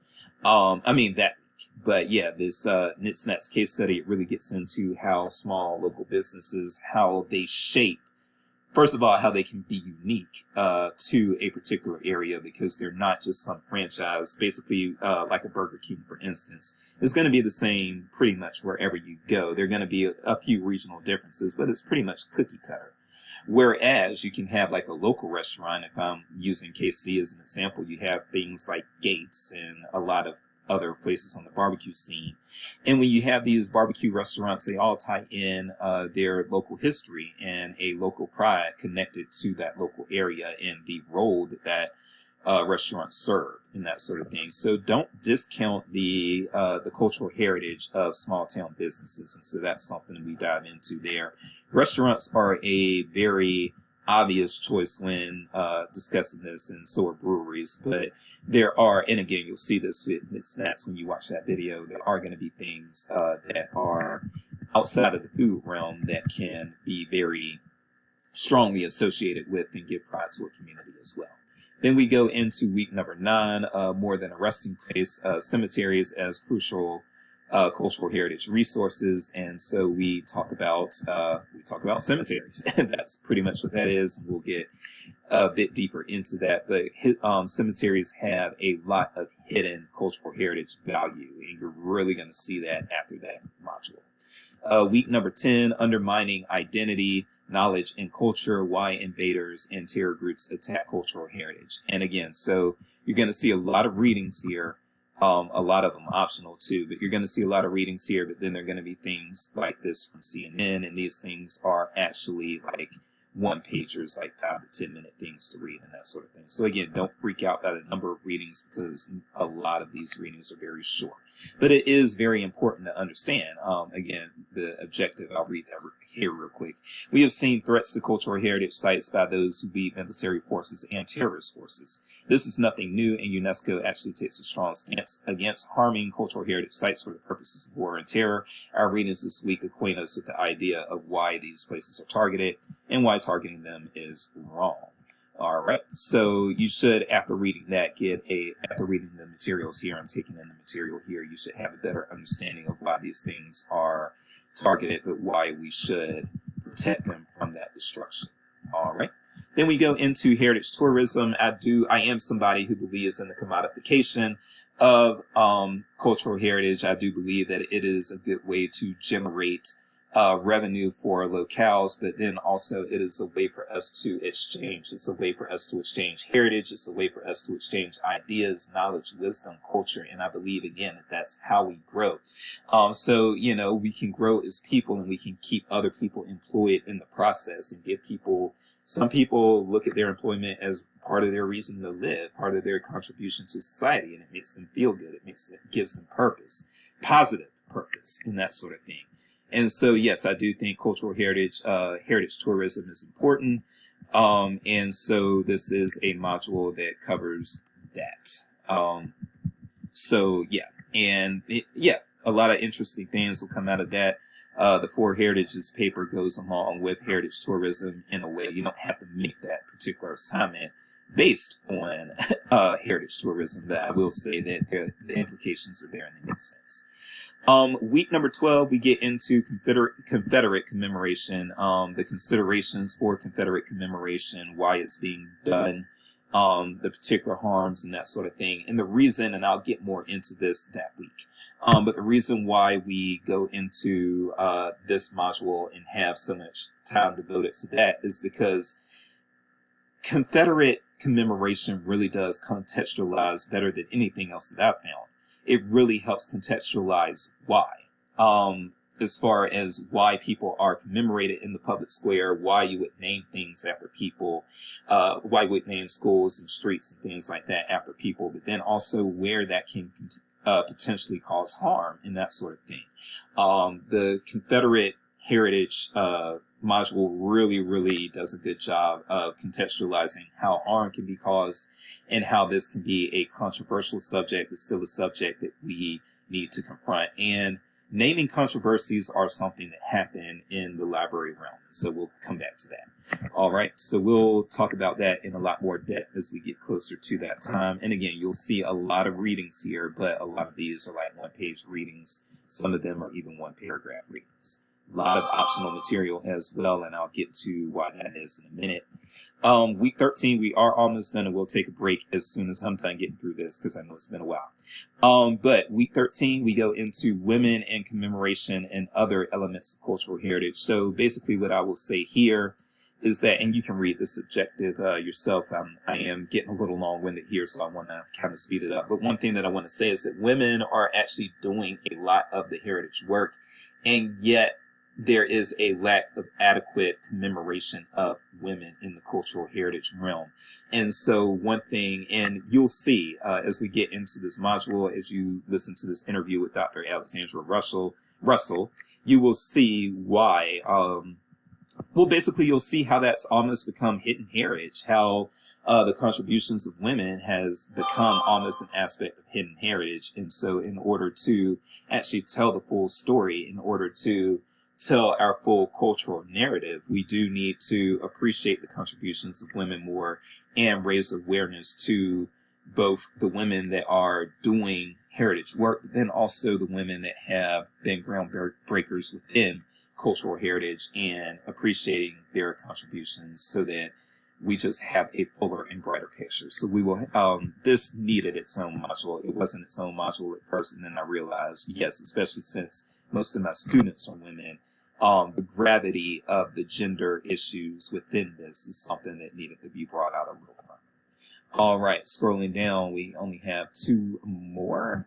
Food is cultural heritage. That's pretty self-explanatory. And you've got a book that you'll pick some chapters out of, and then also there is an excerpt from a mini-series called Black Cake that came out in 2023. And then finally, we talk about forgotten and lost heritage in our final week, and that will include some videos to watch and that sort of thing, as well as a few readings. All right. Take a break here, and then we will go into the next part of the syllabus, which is the gray matter that you're going to have in most of the classes that you take within CISL. All right. So resources and policies. Again, this is a lot of information here. After we get through all those weeks, this is information that's going to be on most of your syllabi.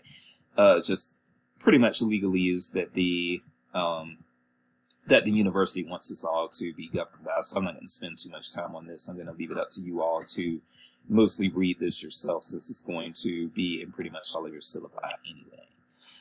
But artificial intelligence, please just don't even use AI. Just don't do that. I want to hear from you. I'm interested in you. I'm not interested in hearing about what ChatGPT has to say about, or ChatGPT. I don't even know what it is, because I can't even say the name of it. ChatGPT. Sorry. I don't want to hear what it has to say about this subject. I want to hear from you. You are interesting to me, not that AI thing. Don't use the AI.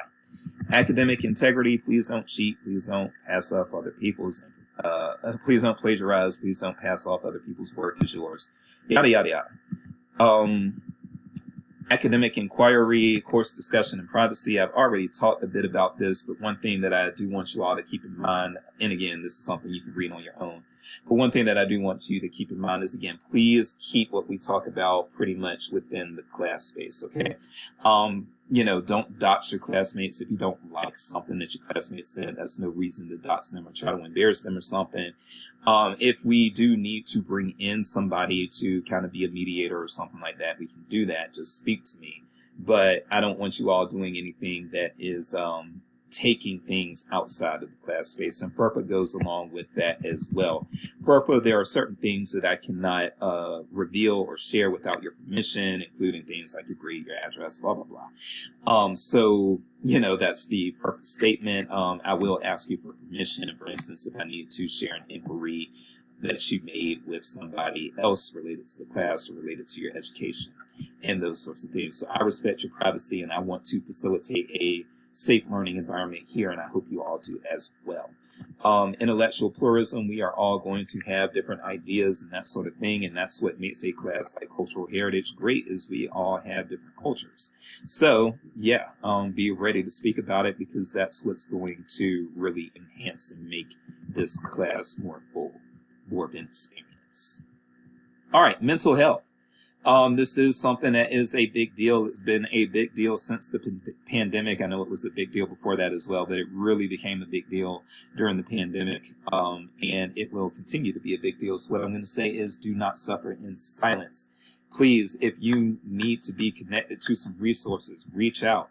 If you are feeling suicidal, I do not want the blood on my hands. Please reach out to 988, which is the suicide crisis hotline. Please speak to somebody.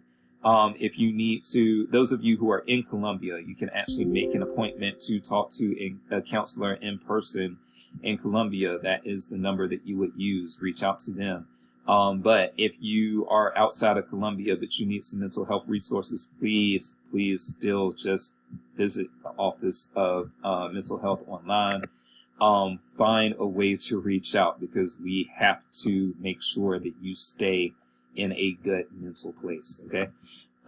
Netiquette, I've already spoken about. In fact, I need to get that from being not mentioned twice in my syllabus, so I'll fix that. Religious holidays and accommodations, that goes back again to absences and that sort of thing as well. Yeah, so if you have a holiday that you observe, I am very sensitive to all of that. So even if you're not Christian, I'm a Christian myself. But even if you're not a Christian, whatever holidays are in line with your religion or your culture, whether you are Islamic or if you are Jewish or if you are Hindu or Shintoist or even if you are atheist, if I am a former atheist myself and also a former Noahide myself. So in those previous things, there were other things that I observed. Actually, atheism is the lack of religion, but even with atheism being the lack of religion, if you have something that you want to observe, like a Festivus for the rest of us or something like that, if you make a reasonable case to me, of course, don't just come to me being silly, but make a reasonable case and I will accommodate you there. Non-discrimination policy, I do not wish to and will not discriminate against you on the basis of race, color, creed, national origin, ancestry, religion, sex, sexual orientation, gender identity, gender expression, age, disability, veteran status, or any other status as protected by applicable state and federal law. Also, I will not sexually harass you. I am expecting that your fellow students and classmates will also not sexually harass you or harass you in any way or make you feel uncomfortable. Please don't do that. If something happens, and we have to bring in the Office of Institutional Equity, we will do that. There may be something that happens to where you may need to talk to me first, or you may feel it's more appropriate to talk to my boss, who is Denise Atkins, or talk to the Title IX office yourself. So whatever the case may be, there's going to be somebody to guide you. And if something happens and you don't feel that you can talk to me directly about it, then it is okay to go over my head, go to, if need be, go over my head if you feel that that's what you need to do, and talk to the Office of Institutional Equity, and they will assist you. That is what we used to basically call our Title IX office, but now we've had to make a few changes there in our branding. All right, students with disabilities, just like with mental health things, if you have physical disabilities or if you're neurodivergent or any of those things, please reach out to the Disability Center. They will work with you and with me to make an accommodation plan for you, and then I can make accommodations for you based on those plans. That is never a bad idea. The COVID-19 stuff is not really relevant at this point. All right, this is a good time to take a pause, and then we will talk about the assignments. This is going to be an even longer check-in video than I thought, but again, I hope you sped it up. But we're going to talk about the assignments next. Then we will talk a little bit about me, and then we will wrap up from there. All right, pause. All right, so yeah, this is a long one. Dr. Jace has probably really outdone himself with this one. I guarantee you the rest of the check-in videos will not come to be nearly as this long, but again, this is your course overview, and again, hopefully this will get you a little more comfortable with what is ahead of you within this class. And then we're back at it. We will talk about the assignments, and the assignments, the major assignments are what I'm really looking for here. So we will start out by saying that, yes, you do have the syllabus quiz that is coming up. Again, once you finish watching this, you will be ready to take the syllabus quiz. You'll knock it out in a few minutes, and then the syllabus quiz is open book. The midterm is also going to be open book, and what I mean by that is you can have a tab open. I don't use the lockdown browser or anything of that nature.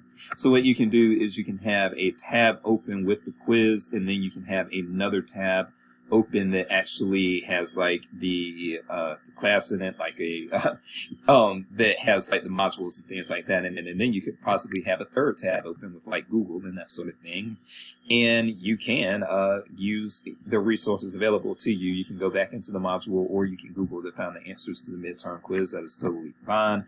What I want is for you to be able to recall that information more so than just be able to remember it through blind memory. But also the midterm quiz is not really that hard, just to be honest with you.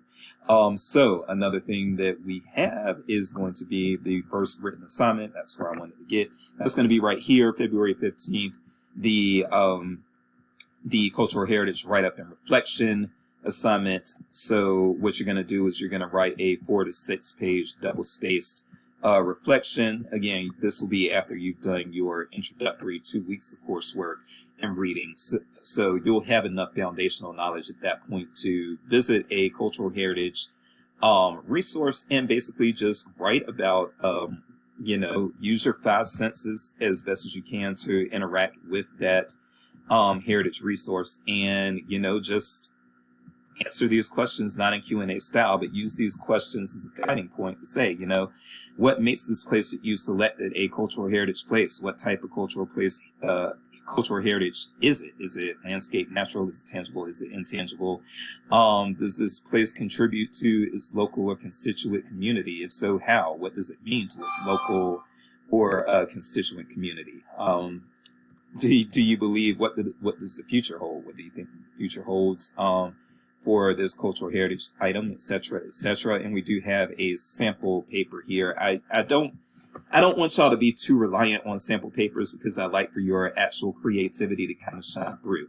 But if you are at a creative, just roadblock, mental roadblock, writing block, that sort of thing, then yes, you can read the sample paper and that will be a guide to you as far as doing something that I would approve of. Now, try to, as you visit your cultural heritage place of some sort, first of all, try not to use, in fact, do not use the place that you currently work. You need to broaden your horizons, and going to where you already work does not really broaden your horizons like that, okay?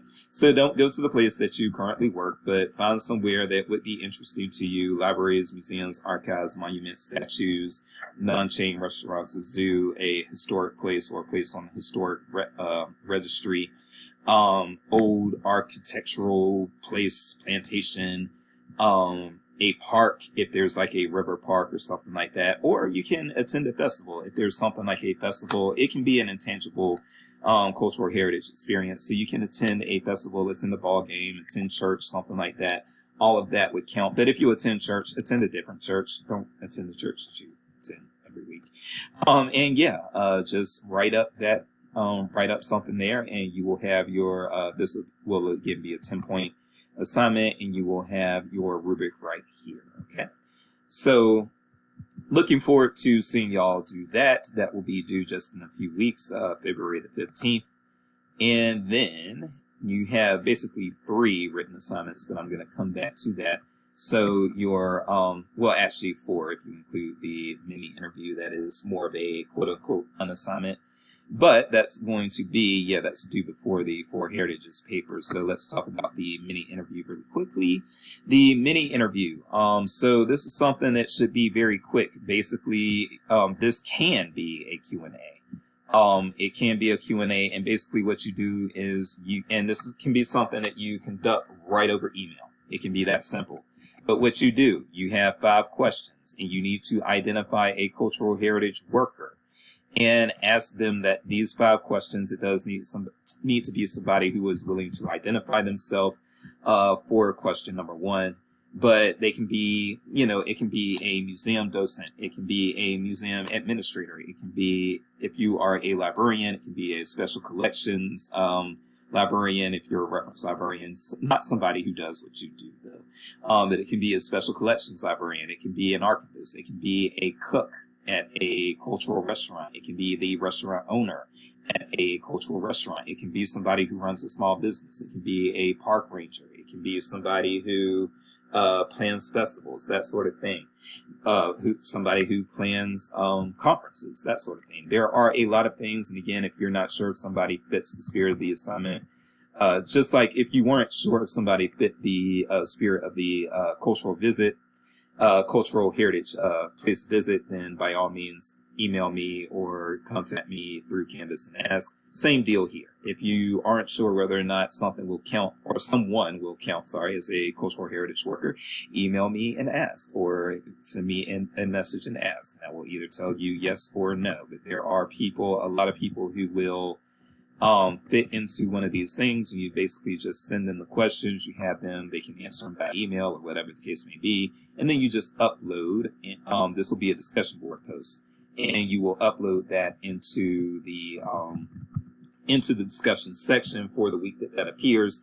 And basically this is peer-to-peer learning. So those of you who have had me before in the other classes that I teach, I do these peer-to-peer learning sort of things, these sort of exercises. I have pretty much one in each of my 15-week classes. And so yes, this is a vocational guidance sort of assignment. So if I get a wide variety of cultural heritage workers, then you can use that question and answer piece to get a sense for what you would need to do if you wanted to pursue that avenue of cultural heritage work. Like, let's say that somebody did like a zoo administrator, and you were like, hey, that's actually the kind of cultural heritage job I want. I want to be a zoo worker and eventually a zoo administrator. Well, you can use this as vocational guidance to get there. And this will also help you see some of the different careers that may be out there for, again, cultural heritage work. Okay, so that's why you have that particular assignment. That's going to be a very, you should probably be able to finish this assignment within an hour or two at the most. And that's going to be something that's going to be hopefully an easy 5 points for you. Oops, I didn't want to do that. Let's actually go back into assignments. Now we will go into the 4 Heritages paper. So this one's going to be due on April the 12th. And with this one, it's going to be a little bit about placemaking. That's going to be the concept behind this. So I'll read a little bit of the prompt here. For any particular community, you're going to, basically any community is going to have at least 4 cultural heritages, quote unquote, that makes that community special. They work together to kind of build this unique identity for this community that you are covering. And this can be a city or a town. It could be a neighborhood, it can be a county, or it can be even a state or a nation. But I would say that when you get into states and nations, then things are getting a little too broad. So try to make it a little more narrow if possible. And I've got basically a crudely conceived example here. I'm from Warren County, North Carolina myself, and so 4 heritages that we have are the Halawassaponi powwow, the Cherry Hill Plantation, that's where my ancestors were enslaved, the Norlina Train Museum, and then also the annual Cantaloupe Festival. These things all come together to create a unique identity for Warren County, North Carolina, where I'm from. We do have some sample papers here, but yeah, this will involve you basically looking at 4 cultural heritages and how they work in tandem to placemake, to make this particular place that you are covering unique and special. Okay, and we do have several, we actually have several sample papers here because I understand that this is kind of an unorthodox assignment. So looking at these sample papers, it may get your creativity going. But what I want to, again, remind you is please do not please don't lean too hard on these example papers. Okay, what I really want you to do is I want you to use your creativity. But there are times when the sample papers actually contribute to your creativity. And so if that's the case, by all means, you can incorporate some ideas that those who came before you used. And this will be a 15-point assignment. And now the last assignment that I'm going to talk about, and then we will go into another little break. And then finally, I will talk about myself for about 10 minutes or so. All right, the final paper, and here's the thing. There's going to be something, I'm going to have an announcement coming. Okay, I'm going to have an announcement coming up probably in week 2 or week 3 at the latest, but this announcement will talk about what you can do in lieu of this final paper. So first of all, you do have a final paper assignment that is worth 25 possible points. And this assignment is going to be for you to weigh in either on a Confederate heritage controversy, which you saw that there were a lot of readings and a lot of optional readings even in the Confederate heritage module. Part of that is so that you don't have to do a whole lot of research yourself in order to make a Confederacy argument paper. A lot of your sources are going to be right there, or a library or cultural institution naming controversy. So basically, and this will be a 5 to 8 page paper.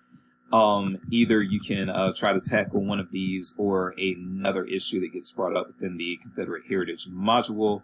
There's several questions there, and you can try to tackle one of those questions, or you can try to tackle a naming controversy within our field. And one thing that you will find within our field is that you will find that there have been libraries that have been renamed because they were named after people who we found those people were problematic later on, and we decided we didn't want to name libraries after them. There are also naming controversies related to library awards, and you will see that with the discussion board prompt that we do for the Confederate Heritage module. You will see something else. You will see that module gives you 2 choices for the discussion board prompt, and one of those options will be to look at a naming controversy at with a library award, which specifically was named after Melville Dewey. Melville Dewey, the father of the Dewey Decimal System. One thing that some of you may not know is that the textbooks talk very positively about him, but he definitely had his shortcomings. He was very known to be abusive to women, known to be a frequent sexual harasser, and then also was known to be racist, anti-black, and anti-Jewish. So his name was stripped off an award, and you'll see more about that with that module.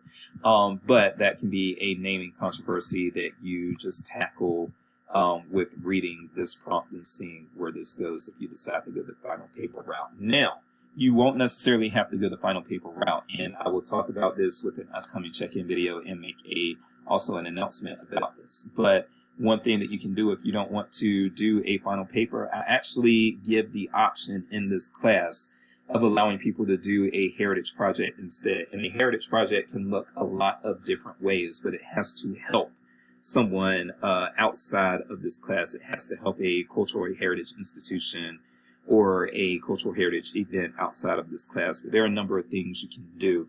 So, like, for instance, you can do a program at your library. If you work at a library, which a lot of you already work at libraries, you can do a cultural heritage related program. You can do a cultural heritage related book display or something like that. You can do you can volunteer for a festival. You can, I've had students develop visual materials for a museum in their area, or they volunteer for a museum in their area.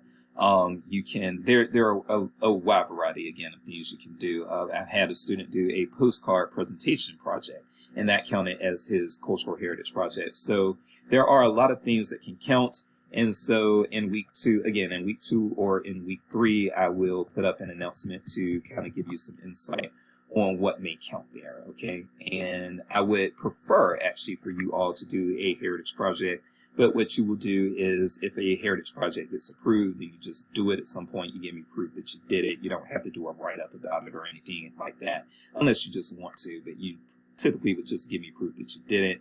I honor that proof. I give you points for that proof, and there you go.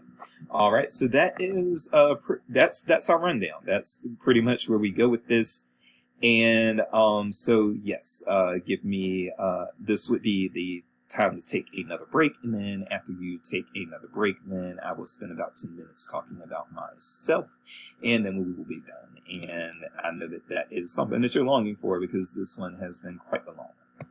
All right, so now to talk about myself for a little while.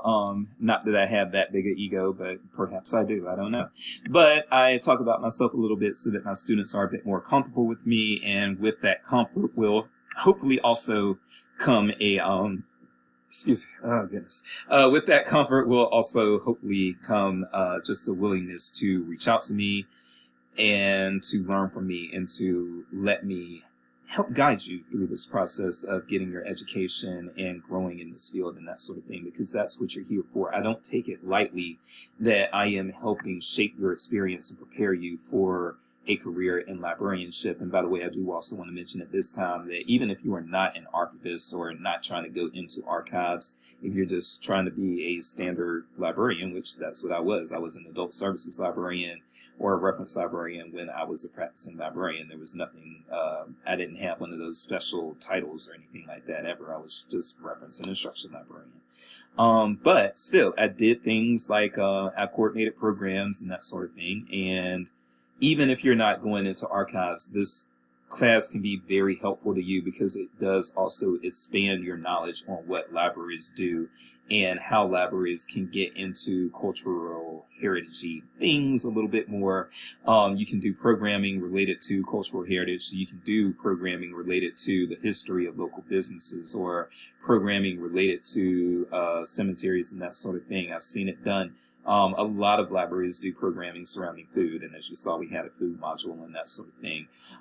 So, you know, there are so many ways that this class can help with your growth and your understanding of what you do in your role in librarianship, and it does not require you to be going down the archival track in order to do that. I've never been an archivist, and I've had reference librarians say to me, yes, this class gave me ideas of the types of things I want to do for exhibits, for book displays, for programming. that sort of thing. You know, you can have author talks. This class can help you decide what types of local authors you might want to bring in for local talks, or what kind of, if you're an academic librarian, what types of things you might want to host book talks with the professors on your campus with, and that sort of thing.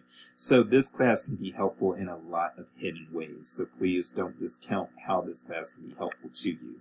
But especially with you, if you work in a public library, understanding what's around you and that sort of thing, and the unique place that the library can serve as a hub, a cultural heritage hub for appreciation of your town or the place that your library serves. But having said that, so let me tell you a little bit about myself. I am Dr. Jace K. Austin.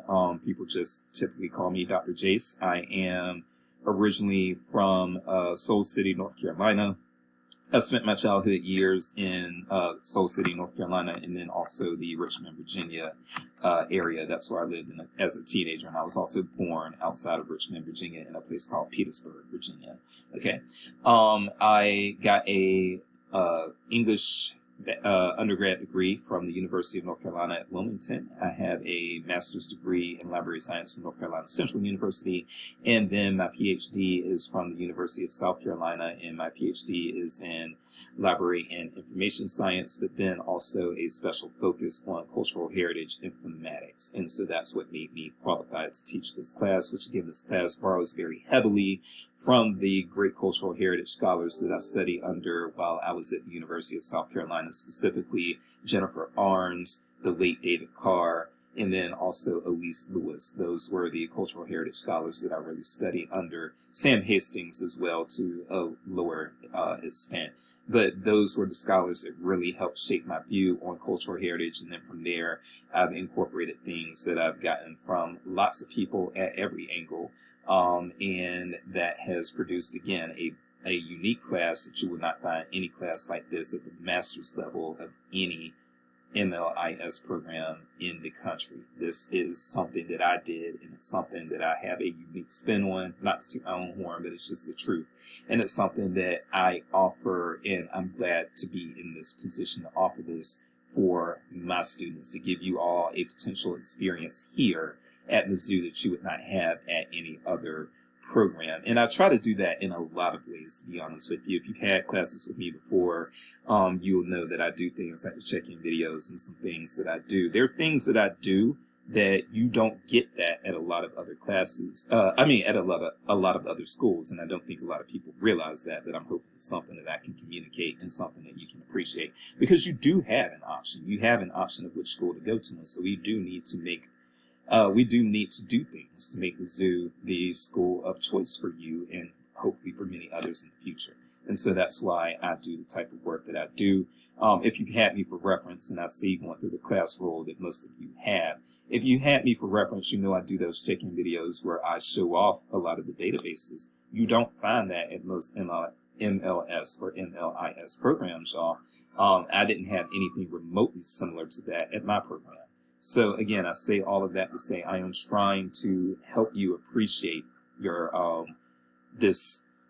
what you're getting at Mizzou. So in order for you to appreciate what you're getting at Mizzou, you have to get something here that you wouldn't get everywhere else. And I assure you, as you talk to other librarians throughout your career, you're going to be able to say that you had some experiences here at Mizzou that they didn't get in their MLIS programs at other schools. Anyway, I do have a lot of practical librarian experience as well. I served as the first diversity resident librarian for the University of North Carolina at Greensboro from 2008 to 2010.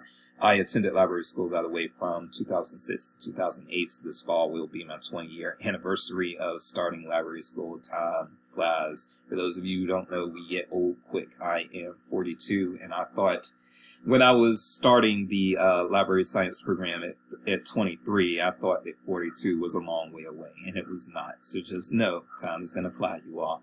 But yes, so I've been a practicing librarian in the past from 2008 to 2010, diversity resident at UNC Greensboro. Then for a year and a half, I worked as an adult services librarian for Forsyth Public Library in Winston-Salem, North Carolina.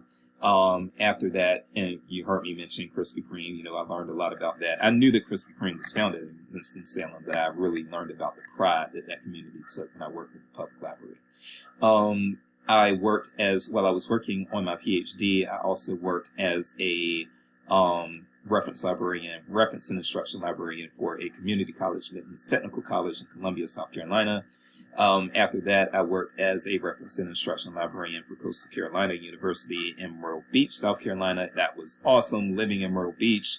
And I gave Myrtle Beach up to come to the Midwest and take on this job. And the weather has not agreed with me since, but I have been here working with Mizzou since 2018. And then for the first 2 years that I worked for Mizzou, I also worked as a librarian for UMKC, again, reference and instruction librarian.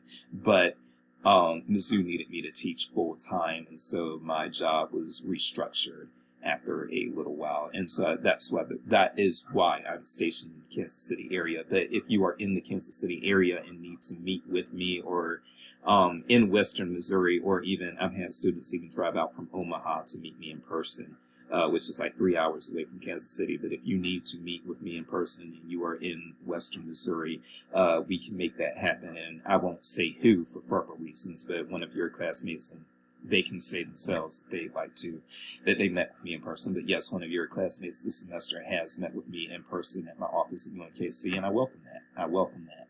I want to be somebody that you all find approachable. I want to be somebody that you all find as a resource. I'm not just a teacher. I am a resource. I'm somebody that you should be enlisting to help you get to where you need to go professionally. The last thing I want to say, and I am so sorry that this video is 2 hours long. Usually it's an hour and a half long, but I really outdid myself this time. I'm sorry. But the last thing that I want to say really quickly is that, and I say this with every class, okay? I don't want my ethnicity to intimidate you. So as you can see, I'm Black. You can see, you're watching the video, you can see that. The reason I say that is for this reason. So when I worked on my PhD in South Carolina, I was also teaching, and my teaching evaluations were very good when I was in South Carolina. But South Carolina is more diverse than, the South is more racially diverse than the Midwest in general. Now, that's not going to necessarily hold true for cities. So like, for instance, Chicago and St. Louis and Kansas City, they're more diverse than, say, Greensboro. But at the end of the day, when you look at the overall demographics of the South, there are more Black people in the rural areas, there are more Black people in the small towns, there are more Native American people in the rural areas and the small towns as well. And then with like Latin cultures, like people from Mexico and Central America, they're running about even, honestly. But you have a lot of that population in the South doing farm work as well. I say all of that to say that, again, my teaching evaluations were good when I was in the South, and people were all pretty much used to Black people. A lot of my students had Black teachers before down in the South and that sort of thing. And then I get to the Midwest as somebody who's a Black small town Southerner, and we have to carry ourselves a certain way. We historically have had to carry ourselves a certain way, and have since the days of segregation and Jim Crow and even slavery and that sort of thing. And there's just a way, I'll just keep it real, there's a way that Southerners tend to expect Black people to be, and there are things that we do and don't say each other, and there's ways that we cultivate respect, and it just is what it is. When I got to the Midwest, my teaching evaluations were trash. They were terrible the first 2 semesters I was here. Now, first, I was a little just hurt. I was like, where's this coming from? And then I had a few racial incidents, and a few encounters that were awkward in Kansas City. And I was like, oh, the racial climate and culture here is very different from what I'm used to in the South. And then sure enough, my second semester, I again had all these terrible evaluations, but they were saying things about, oh, he's abrasive, he's defensive, he's aggressive. All of these things that were, people were saying they were scared to approach me. They were scared to ask me questions, even in email and that sort of thing. He seems short. He seems these sorts of things. And I realized that these were just coded words for people. At that point, I realized, oh, these people are not used to Black people. They're not used to people of different cultures. They grew up in parts of the Midwest who, through no fault of their own, they grew up in places in the Midwest that may have been more white, for a lack of a better way to put it. And so then, yes, somebody who comes from a different culture, a different area, who communicates a different way, they saw me as all these things, these negative things. But there was coded racial language in that. And I say that to say that I have made some adjustments, but I just want you all to meet me halfway. So one thing that, as a Southerner, one thing that has always gotten on my nerves is that there have always been people from the Northeast who moved to the South. People moved to the South from New York, from New Jersey, from Philadelphia. They found the South to be a better place to live, and so they moved down there. But then the flip side of the coin is they come to the South and then they disrespect Southerners. They say, oh, you're slow, you're stupid, y'all can't drive in the snow, which we can't. They make cousin banging jokes, all of this stuff like that, right? And that sort of thing to me is like, okay, I grew up around it, and so I understand it. And there's a way that I wish that people who move to the South would kind of respect the South. And so I carry that with me when I come to the Midwest. I say to myself, oh, okay, I'm in the Midwest now. I'm in their place. Let me kind of try to abide by their rules, do it the way they do it. And,